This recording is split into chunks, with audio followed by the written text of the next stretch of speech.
Assalamualaikum warahmatullahi wabarakatuh. Nah, kali ini kita akan belajar mengenai bagaimana kita hidup dan bertumbuh. Nah, di antara sebab-sebab kita hidup dan bertumbuh yaitu yang pertama karena bernafas, yang kedua makan dan minum. Bernapas yaitu ketika kita menghirup udara berupa oksigen dan mengeluarkan udara berupa karbon dioksida.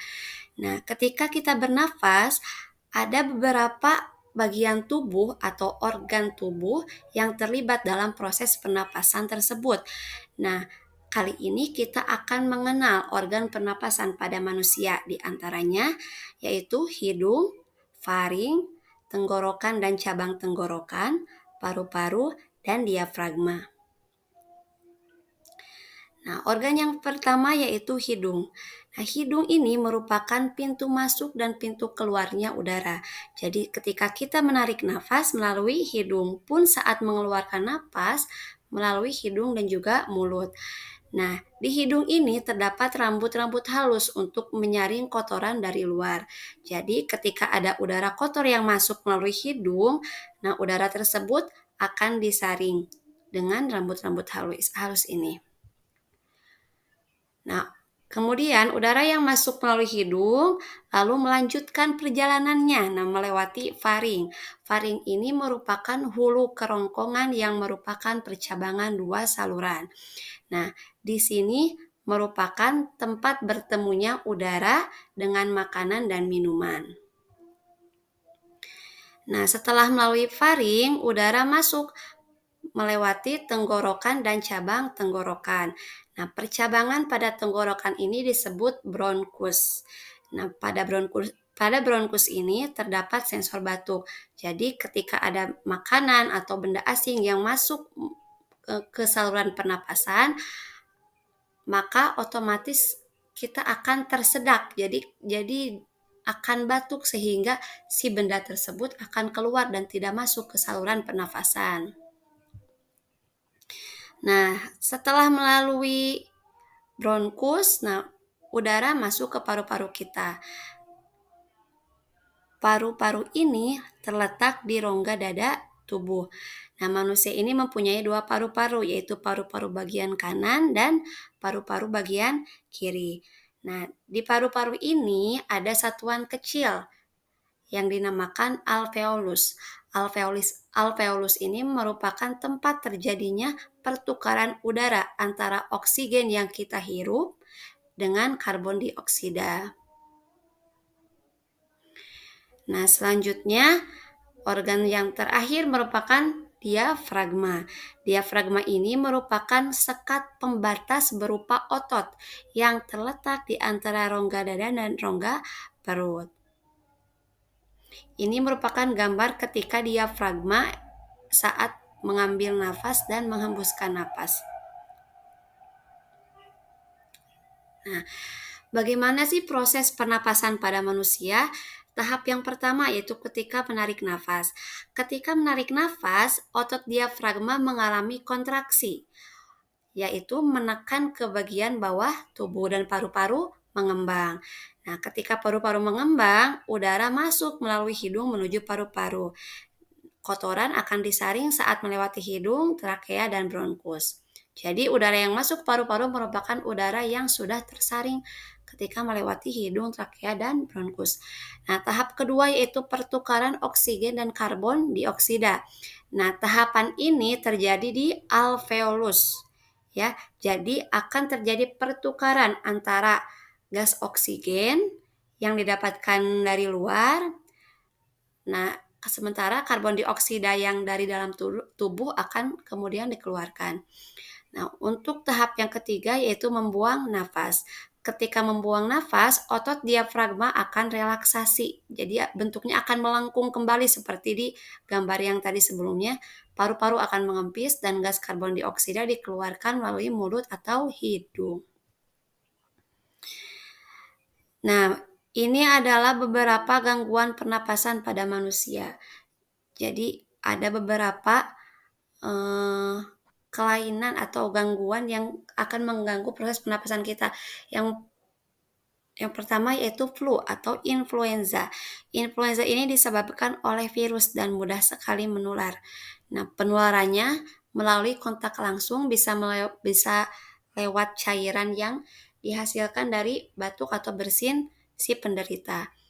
Nah, ketika flu, hidung dipenuhi lendir sehingga mengganggu pernapasan. Nah, seringkali kita ketika flu kan hidung mampet kan ya.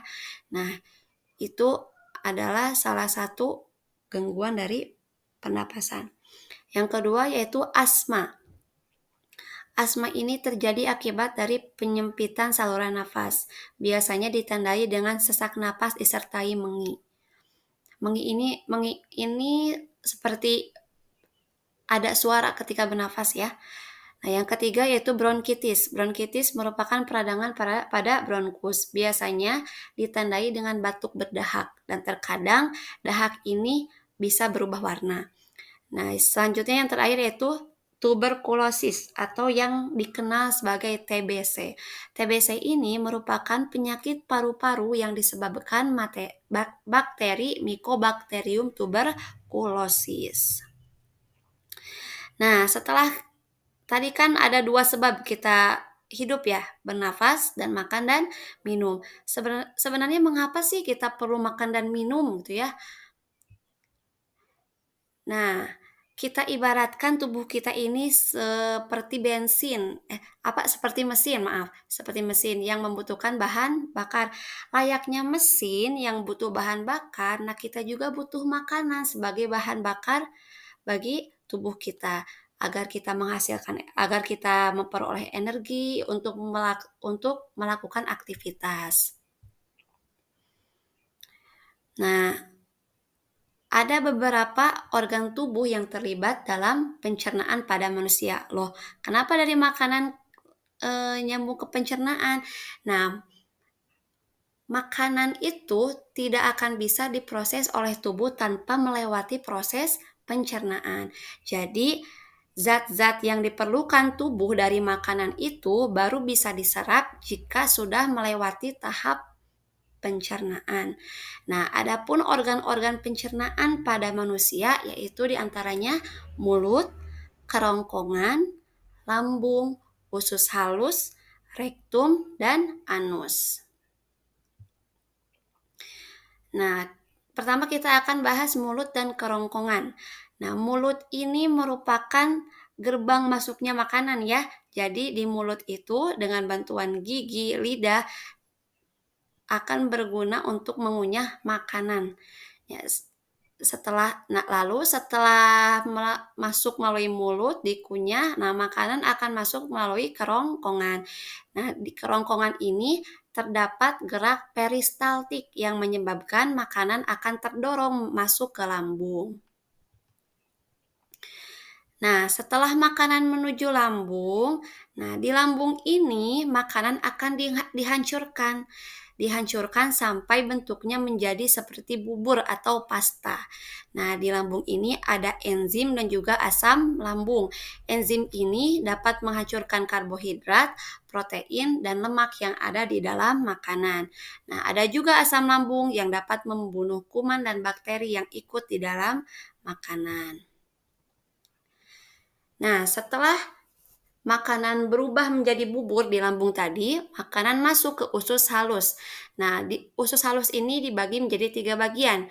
Ada usus 12 jari atau duodenum, jejunum, dan ilem. Nah, di sini di usus halus ini makanan tadi, bubur tadi akan diserap sari-sari makanannya lalu diedarkan ke seluruh tubuh. Sementara ampas makanannya akan masuk ke usus besar, ke rektum ya. Nah, di dalam usus besar, ampas makanan tadi masih ada tuh sisa-sisa airnya. Nah, di sini diserap lagi. Jadi, di rektum ini, di usus besar ini akan terjadi penyerapan air. Nah, setelah benar-benar berupa ampas makanan dan sudah diserap sari makanan maupun airnya, maka akan masuk ke rektum. Nah, di rektum ini sudah benar-benar menjadi ampas, maka ini disebut tinja atau feses atau nanti yang akan keluar dari anus kita berupa kotoran ya. Nah, ini dia anus. Anus ini merupakan tempat keluarnya tinja atau feses. Jadi merupakan pintu terakhir dari sistem pencernaan manusia. Nah, di anus ini terdapat otot yang akan menahan feses agar tidak keluar dari rektum jika belum saatnya. Jadi, saat kita tidur juga, nah otot ini akan membantu kita untuk tidak mengeluarkan feses atau kotoran ketika tidur gitu ya. Nah, ini udah dibahas tadi ya. Jadi mengapa kita perlu makan? Nah, karena tubuh kita itu memerlukan gizi dalam makanan yang dapat menyediakan energi dan materi pembangun untuk pertumbuhan serta perbaikan tubuh. Nah, ini adalah kandungan makanan atau nutrisi yang dibutuhkan tubuh yang terdapat dalam makanan. Yang pertama, protein, yang kedua karbohidrat, kemudian ada lemak, vitamin, mineral, serat, yang terakhir ada air. Yang pertama itu protein. Nah, protein ini fungsinya untuk apa sih? Untuk pertumbuhan dan perbaikan dalam jumlah besar bagi tubuh ya. Nah, makanan-makanan yang mengandung protein diantaranya ada ikan, daging, keju, kacang-kacangan, dan polong-polongan. Nah, kemudian ada karbohidrat. Nah, karbohidrat ini merupakan nutrisi utama yang dibutuhkan tubuh bersama protein dan lemak. Karbohidrat ini di dalam tubuh akan diolah menjadi zat gula. Jadi untuk menghasilkan energi secara cepat. Makanya ketika kita belum makan nih, kita suka lemas kan ya, tubuh kita suka merasa lemas. Nah, ini berarti kita kekurangan gula ya, karena gak ada asupan karbohidrat gitu ya. Makanan yang mengandung karbohidrat ini diantaranya itu kentang, jagung, umbi-umbian, sagu, tepung-tepungan, dan sebagainya. Nah, yang ketiga yaitu ada lemak. Lemak ini membantu penyerapan vitamin, melindungi organ-organ penting di dalam tubuh, dan membantu tubuh agar tetap hangat. Nah, ini ada beberapa makanan yang mengandung lemak, di antaranya ada santan, kacang-kacangan, daging sapi, daging kambing, daging ayam, dan semua makanan yang digoreng. Dan masih banyak lagi yang lainnya ya. Nah, selanjutnya ada vitamin. Vitamin ini berfungsi untuk membantu tubuh melawan kuman, penyakit, dan diperlukan untuk menunjang kinerja tubuh. Nah, yang makanan yang banyak mengandung vitamin itu diantaranya itu buah-buahan dan sayur-sayuran. Oke, lanjut. Sekarang mineral. Mineral itu diperlukan untuk kesehatan tulang dan gigi serta darah. Nah, makanan yang mengandung mineral diantaranya buah-buahan dan sayur-sayuran. Nah, di susu juga ada mineral yaitu berupa kalsium untuk menjaga kesehatan tulang. Nah, lanjut ada serat. Nah, serat ini penting sekali untuk pencernaan karena dapat membantu menjaga kesehatan usus dan mempermudah proses buang air besar. Makanya ketika kita kekurangan serat, kita akan mengalami kesulitan saat buang air besar. Nah, ini merupakan makanan yang mengandung serat, sayur-sayuran, buah-buahan, gandum, dan beberapa kacang-kacangan. Yang terakhir yaitu air. Nah, air ini membantu melarutkan makanan, membantu produksi air liur, dan menjaga tubuh agar tetap dingin lewat keringat. Nah, selain dari air itu sendiri, asupan air itu bisa didapatkan dari banyak sumber makanan lain, seperti buah-buahan dan sayur-sayuran. Nah, ini merupakan presentasi gizi pada makanan. Jadi, setiap makanan yang kalian makan disarankan harus memenuhi kandungan ini dengan presentasi yang telah disediakan. Presentasi terbesar yaitu roti, nasi, dan sereal, berarti berupa karbohidrat dan serat, buah dan sayuran. Terus daging, ikan, susu, dan telur. Dan yang terakhir, yang paling kecil yang 5% itu lemak, minyak, gula, dan makanan manis. Nah, setelah kita membahas tadi pernapasan, lalu pencernaan ya, kita makan kan untuk salah satunya untuk bertumbuh. Nah, sementara bernapas untuk apa? Untuk kita hidup ya. Nah, ketika kita bernafas, lalu makan dan minum, lalu kita bertumbuh. Nah, ini dia merupakan tahap pertumbuhan yang akan dilalui oleh manusia, ya. Jadi yang pertama yaitu masa embrio, janin, dan bayi. Yang kedua yaitu masa balita, yang ketiga masa anak-anak, empat masa remaja, yang kelima masa dewasa, dan yang keenam masa manula atau manusia lanjut usia. Nah, masa embrio, janin atau bayi ini merupakan masa ketika kita masih berada di dalam perut ibu kita ya, ada dalam rahim, masa embrio dan janin. Nah, ketika bayi, kita udah mulai keluar, mulai pertama lahir ke dunia ya. Nah,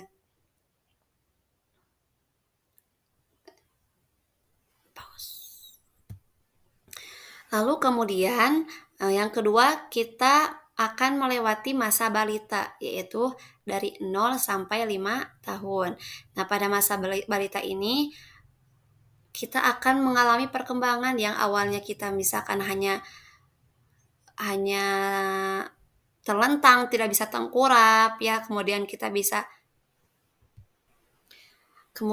lambat laun akan tengkurap, terus merangkak, lalu bisa berdiri, bisa duduk dulu ya, bisa duduk, berdiri, lalu jalan, kemudian bisa lari ya.